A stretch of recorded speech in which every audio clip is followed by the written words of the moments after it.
ज्यावेळेस आपण मग असे दुर्मिळ वस्तू जास्त संख्येमध्ये किंवा असे भरपूर प्रमाणामध्ये पाहिल्याच्या नंतर खरी आपल्याला लक्षात येईल की खरंच आपण या वस्तूपासून किती दूर आहोत आणि आपल्याला याच्याबद्दल काही माहिती नाही.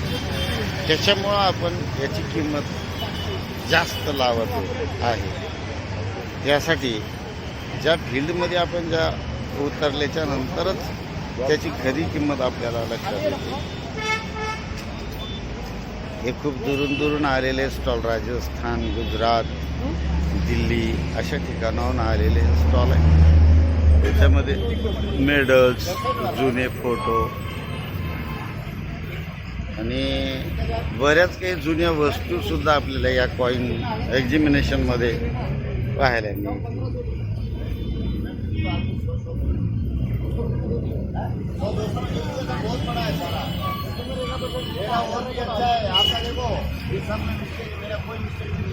जुने कॅमेरे, जे बंद पडलेले कॅमेरे सुद्धा या ठिकाणी विकले जातात.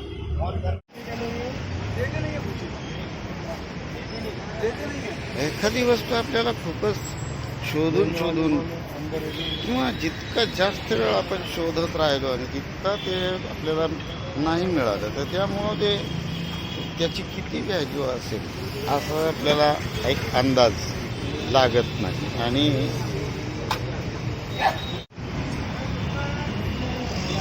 कॉईन एक्झिबिशनमध्ये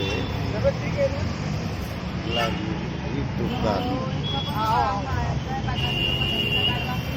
काही जुन्या वस्तू पण आहेत या दुकानामध्ये. या जुन्या वस्तू सुद्धा या ठिकाणी मिळतात. आणि मग ज्यांना कॉईन पाहिजे ते जुन्यातले जुने, कितीही जुने कॉईन इथे असे भरपूर आहेत. जी एखादी वस्तू आपल्याला सहजासहजी मिळत नाही, ती खूप किमती आहे असं आपल्याला वाटते. पण ज्यावेळेस आपण त्या क्षेत्रामध्ये उतरतो त्यावेळेस ते इतकं काही जास्त स्वरूपामध्ये पाहायला मिळते की खरंच त्याची काही किंमत नाही हे आपल्याला लगेच लक्षात येऊन जाईल.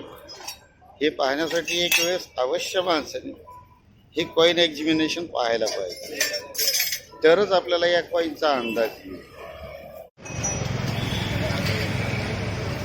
कॉईनॅक्स या नावाने पुण्यामध्ये कॉईनचा सेमिनार लागला आहे. या सेमिनारमध्ये हे सोनल हॉल, या सोनल हॉलला हे एक्झिबिशन लागलं आहे. इथे भरपूर लोक आलेले आहेत.